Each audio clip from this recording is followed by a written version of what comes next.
जोहार पाठक बाबा। अरे जोहार आनंद गौरी, कहीं जा रहे थे? नहीं पाठक बाबा, हम तो आप ही के पास आ रहे थे। हमें लगा आप ही कहीं जा रहे हैं पाठक बाबा। अरे जा तो रहे थे, लेकिन चलो तुम लोग के साथ थोड़ा समय बिता लेते हैं और अपने किसान भाई बहन से मिल भी लेते हैं। जोहार। कृषि दर्शन के इस अंक में आप सभी किसान भाई बहनों का हम हार्दिक स्वागत करते हैं। जानकारियों का सफर हम आगे बढ़ाते हैं और सबसे पहले देखते हैं खबरें खेती की।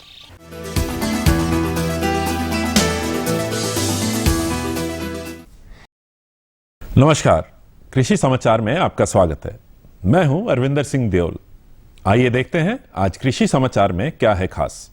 राज्य में जनजातीय किसानों के उन्नति के लिए चलाई जा रही है ट्राइबल सब प्लान योजना। इस समय गेहूं की फसल में नमी बनाए रखना है आवश्यक। एक साथ बहुत सारे काम करता है पावर टीलर।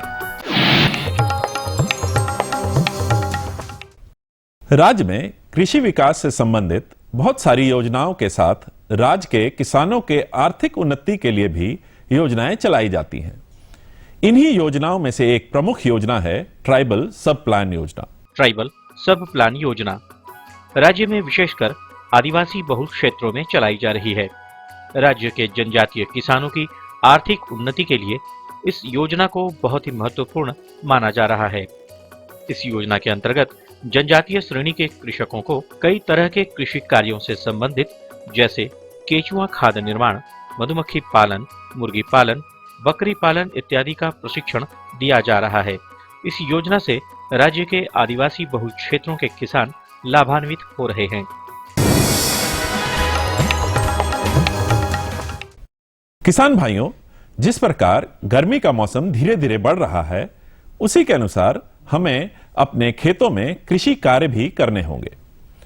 जिन किसान भाइयों ने अपने खेत में गेहूं की फसल लगा रखी है, उन्हें अपने खेत में नमी बनाए रखने के लिए सिंचाई करनी चाहिए। खेत सूख जाने की स्थिति में फसल पर दीमक लगने की संभावना रहती है।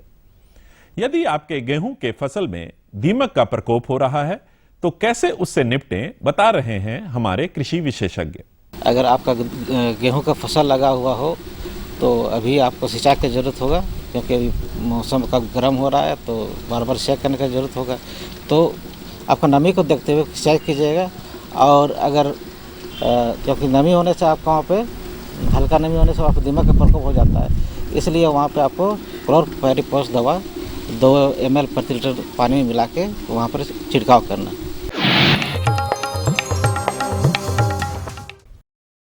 किसान भाइयों, आने वाले मई महीने में हम मिर्च की अगाध फसल ले सकते हैं।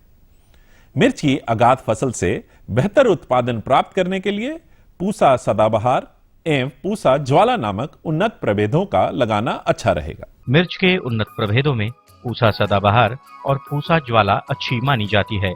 अगाध फसल के लिए मई महीने में पौधशाला की तैयारी करके उसमें बीज गिरा देने होते हैं।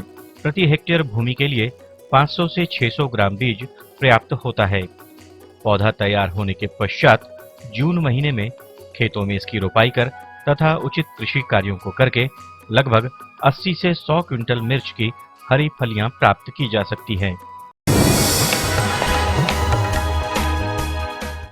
लत्तर वाली या कद्दू वर्गीय सब्जियों में अन्य कीटों के साथ लाल भृंग नामक कीट लगते हैं।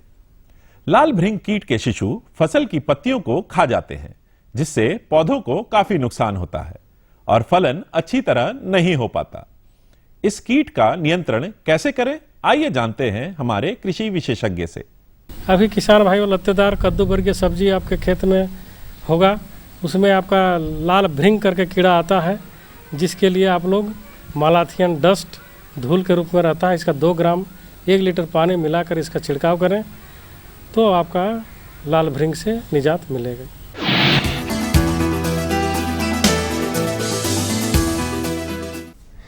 किसी भी फसल को लगाने के लिए सबसे पहले खेत की तैयारी करनी होती है। इस कार्य को आसानी से करने के लिए किसान पावर टिलर नामक उपकरण की सहायता ले सकते हैं। खेत की तैयारी में होने वाले बहुत सारे कामों को यह उपकरण तुरंत निपटा देता है। यह है पावर टिलर। खेत में यह उपकरण किसान की बहुत तरीके से मददगार साबित होती है।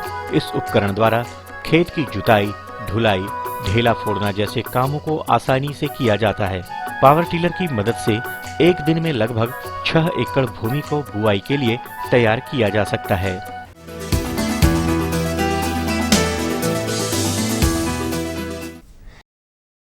कृषि समाचार में आइए अब मिलते हैं एक कृषि जगत के सफल व्यक्तित्व से और जानते हैं सफलता की मंजिल उन्होंने कैसे पाई। खेती बाड़ी, गाय पालन और ये खाद दूध मैं तैयार करता हूँ और साथ में पढ़ाई भी करता हूँ।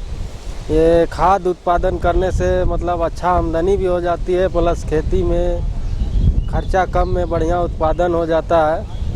मतलब इसको खेत में डालने से घास फूस भी कम आता है और इससे पानी उनी कम लगता है, खेत में कीट उट भी कम लगता है, जिससे कीटनाशक भी कम लगता है।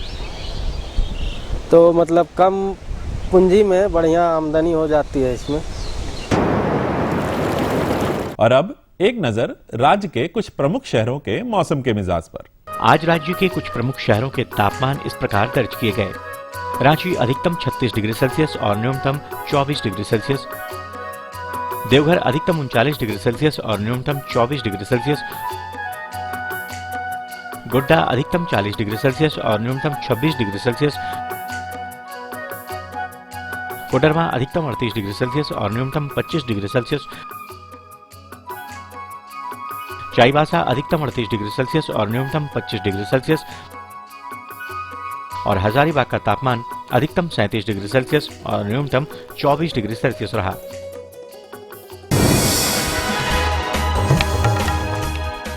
और अब मंडी भाव में आइए नजर डालते हैं अनाजों के भाव पर। आज राज्य की प्रमुख खाद्यान्न मंडियां हल्के उतार चढ़ाव के साथ सामान्य रहीं। आने वाले दिनों में खाद्यान्नों के भावों में वृद्धि के आसार हैं। उधर सब्जी मंडियों में भी तेजी का रुख है। हरी सब्जियों के मूल्यों में आंशिक बढ़ोतरी दर्ज की गई है, वहीं आलू और प्याज के भाव पूर्ववत रहे। आज भी के कुछ प्रमुख अनाजों के भावों पर नजर डालें तो इस प्रकार रही। चावल मध्यम न्यूनतम 2200 रुपए से लेकर अधिकतम 2600 रुपए। चावल उत्तम न्यूनतम 2500 रुपए से लेकर अधिकतम 4300 रुपए। गेहूं न्यूनतम 1500 रुपए से लेकर अधिकतम 1800 रुपए। दाल अरहर न्यूनतम 5500 रुपए से लेकर अधिकतम 7000 रुपए। दाल मसूर न्यूनतम 4400 रुपए से लेकर अधिकतम 5500 रुपए। दाल चना न्यूनतम 3450 रुपए से लेकर अधिकतम 4400 रुपए। चीनी न्यूनतम 3350 रुपए से लेकर अधिकतम 3600 रुपए। आलू न्यूनतम 600 रुपए से लेकर अधिकतम 900 रुपए। और प्याज न्यूनतम 1500 रुपए से लेकर अधिकतम 1800 रुपए प्रति क्विंटल रहा। कृषि समाचार में आज इतना ही। अगले दिन अगले अंक में फिर मुलाकात होगी कुछ ताजा तरीन खबरों के साथ। तब तक के लिए दीजिए इजाजत। नमस्कार, जोहार।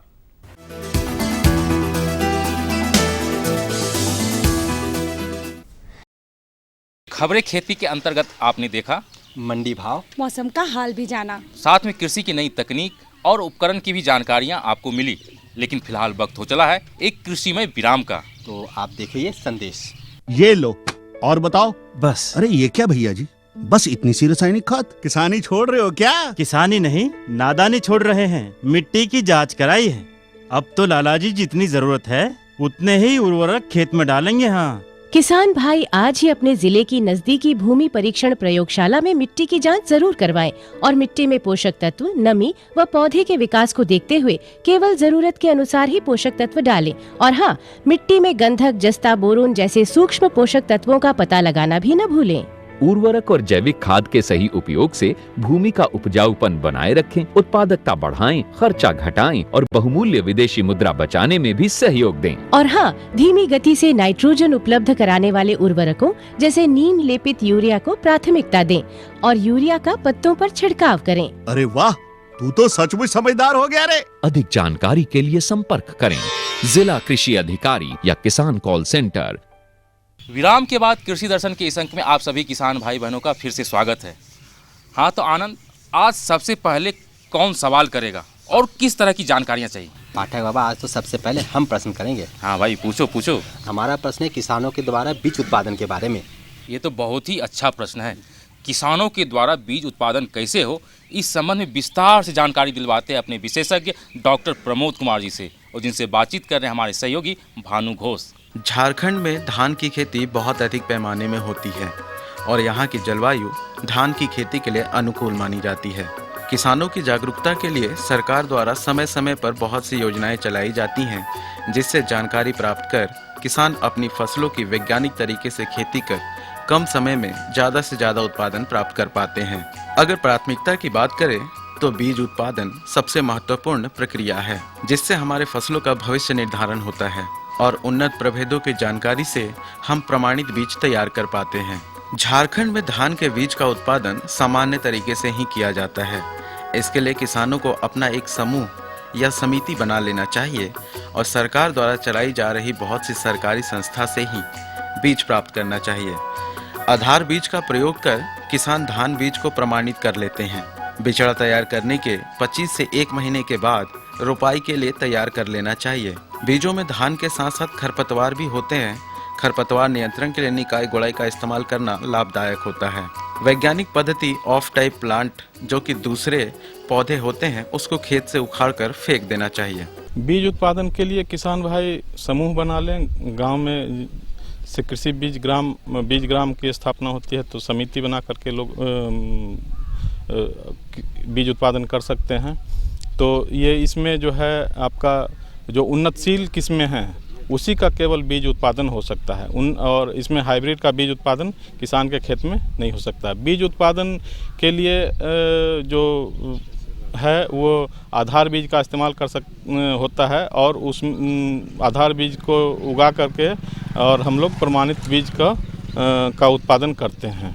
तो इसमें जो सामान्य तकनीक है जो जिससे किसान भाई अपना धान की खेती करते हैं, उसी तकनीक से इसमें भी बिचड़ा उगाया जाता है। 1 महीना 25 दिन या 1 महीना के आसपास के बिचड़ा को रोप करके और उसमें जो सामान्य तकनीक है, जैसे रोपाई करेंगे 20 से 25 दिन के बिचड़े को जो अनुशंसित पोषक तत्व की मात्रा है उसको उसमें खेत में देंगे।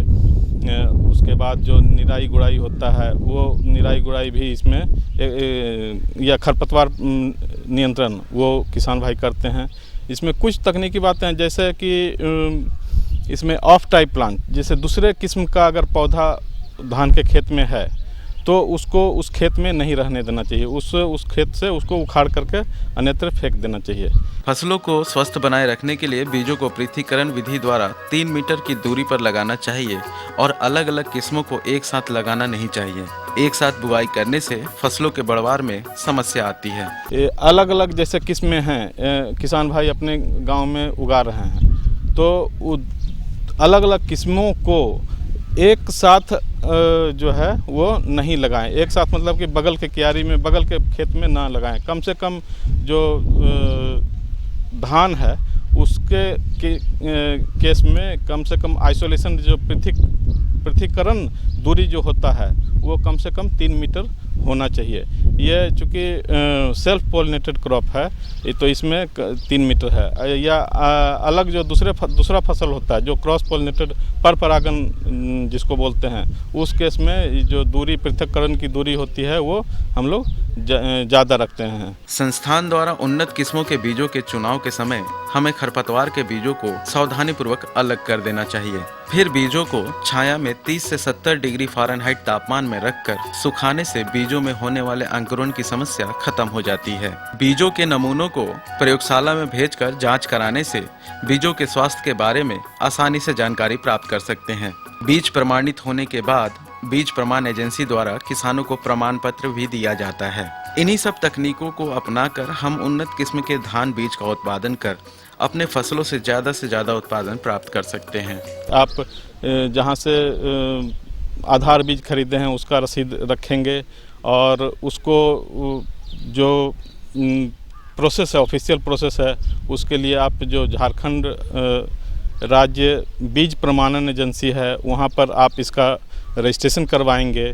रजिस्ट्रेशन के उपरांत आपका बीज जहां उत्पादन कर रहे हैं प्रक्षेत्र का निरीक्षण वो लोग विभागीय रूप अधिकारी से कराते हैं और परीक्षण के उपरांत जब आपका बीज जब उत्पादन हो गया तो उसको अच्छे से सफाई किया जाता है दौनी करके और उसके बाद इसको छाया में 6-7 दिन 30 डिग्री से 70 डिग्री के बीच टेम्परेचर पे फ़ारेनहाइट उस पर आप इसको सुखाया जाता है। ज़्यादा इसमें कड़ा धूप नहीं लगना चाहिए। तो कड़ा धूप लगने से इसका जो है अंकुरण पर प्रभाव पड़ता है। इसके बाद जो है वो प्रोसेसिंग की प्रक्रिया अपनाई जाती है। प्रोसेसिंग में जैसे आपका जो बीज उत्पादन हुआ उसको कोई भी प्रसंस्करण इकाई में उसका प्रसंस्करण किया जाता है। इसमें जो है जो अच्छा जो दाना है उसको आप बीज के रूप में अलग करते हैं और जो खखरी या फिर इनर्ट मटेरियल या दूसरा खरपतवार का जो बीज है उसको आप अलग कर देते हैं। तो इससे जो है बीज का जो है गुणवत्ता वो बढ़ जाता है। आज की ये जानकारी बहुत अच्छी दी है आपने पाठक बाबा। हमारे सारे किसान भाई बहन बहुत ही लाभान्वित होंगे। अब तो एक विराम बनता है। हाँ पाठक बाबा, बिल्कुल बनता है। तो हम लेते हैं एक विराम और आप देखिए संदेश।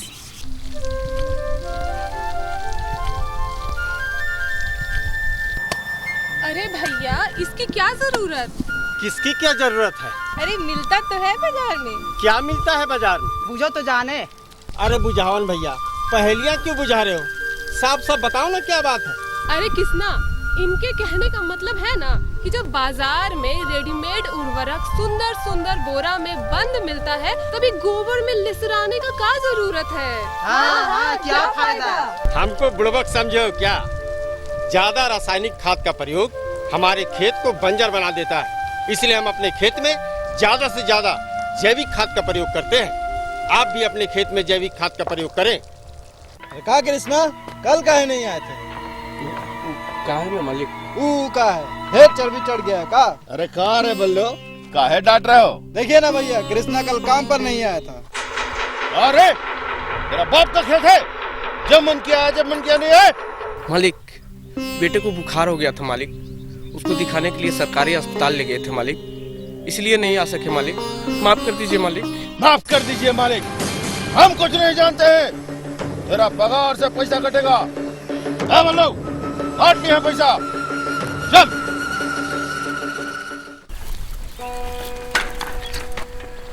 कृष्णा, मास्टर जी आप? तेरे पास तो अपना खेत है ना, फिर तू जमींदार के खेत में मजदूरी क्यों करता है? काहे का खेत मास्टर जी, छोटका सा तो खेतवे है, उसमें खेती बाड़ी करते हैं, वो खाने ही में खत्म हो जाता है। सुन कृष्णा, तुम्हारा खेत इतना ही छोटा है तो तू उसमें मत्स्य पालन कर ले। मत्स्य पालन? हाँ, तू अपने खेत को खुदवाकर उसे छोटे तालाब के रूप में तब्दील कर दे और उसमें मछली पालन कर। मछली पालन में बहुत पैसा है, तेरी सारी जरूरतें पूरी हो जाएंगी और तुम्हें जमींदार के खेत में जाकर मजदूरी भी नहीं करनी पड़ेगी। ये तो ठीक कहा मास्टर जी, अब दूसरों के खेत में काम करना बंद और मत्स्य पालन शुरू।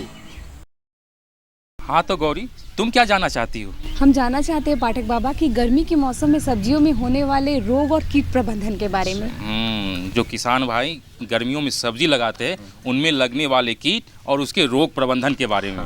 तो आओ इस संबंध में विस्तार से जानकारी दिलवाते हैं अपने विशेषज्ञ डॉक्टर राजीव कुमार जी से, और जिनसे बातचीत कर रहे हैं हमारे सहयोगी भानु घोष।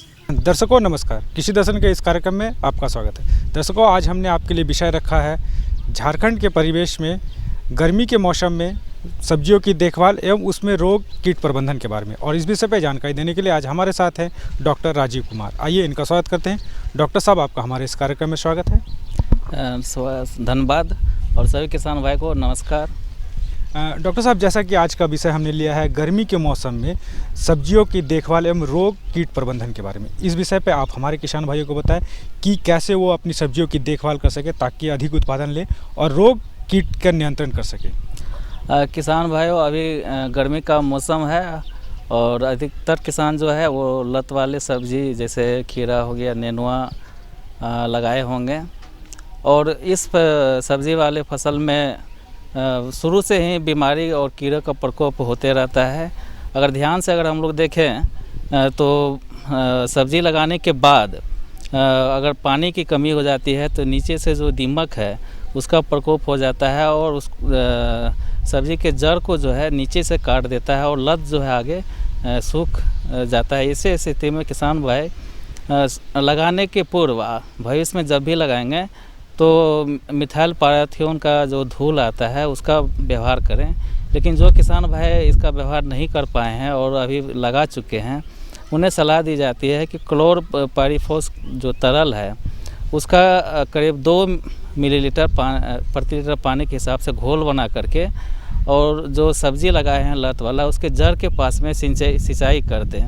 इससे लत वाले सब्जी को पानी मिल जाएगा, नमी मिट्टी में बना रहेगा और उसमें दीमक या अन्य कीड़े जो मिट्टी में पनपते हैं और फसल के जो जड़ को है वो काट देते हैं, उसका नियंत्रण इसके द्वारा हो जाएगा। दूसरा जो समस्या इसमें दिखाई देता है वो लगाने के कुछ ही दिन के बाद ज़मीन से लगे हुए लत के जो भाग हैं वो सड़ जाते हैं, गल जाते हैं और उसके आगे का जो भाग है वो सूख जाता है। ऐसे में किसान को कुछ भी जो फ़ायदा नहीं होता है, पूरा का पूरा फसल जो है वो सूख जाता है। ऐसे स्थिति में किसान भाई लगाने के पूर्व अपने बीज का जो है वो कार्बनडाजिम नामक जो फफूंदनाशक है उसकी 2 ग्राम मात्रा से उपचारित करके ही लगाएं।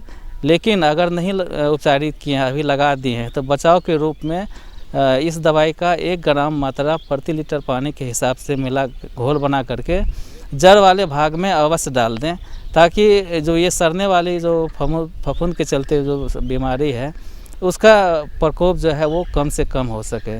दूसरी जो बीमारी अक्सर लत वाली सब्जी में हम लोग देखते हैं, उनकी जो पत्तियां हैं वो पीले रंग की हो जाती है, सिकुड़ जाती है और कभी कभी हम लोग पत्ते को और ध्यान से देखें तो उंगली की तरह जो है आगे का भाग लंबा और नुकीला हो जाता है। ये विषाणु जनित रोग है और एक बार जब खेत में आ जाता है तो इस बीमारी का प्रकोप धीरे धीरे पूरे खेत में फैल जाता है। ऐसे स्थिति में किसान भाई इस तरह के जो लक्षण दिखाई देते हैं लत को, उसको अपने खेत से हटा करके मिट्टी में गाड़ दें और जो खेत में बचे हुए लत हैं उनको बचाव के लिए नीम का बीज से बना कीटनाशक बाज़ार में उपलब्ध रहता है, उसकी 5 ml मात्रा जो है प्रति लीटर पानी के हिसाब से घोल बना करके छिड़काव करें। बचाव के रूप में भी किसान भाई इस कीटनाशक का प्रयोग कर सकते हैं और ये इसका जो दुष्प्रभाव है वो पर्यावरण पे भी नहीं पड़ता है और ये कीटनाशक पर्यावरण हितैषी है। लत वाले सब्जी में किसान भाई देखे होंगे कि जो लत जब थोड़ी बड़ी हो जाती है, फूल लगने का जब समय आता है, वो उसके आसपास में जो पत्तियों के ऊपर में काले काले गोल धब्बे दिखाई देते हैं।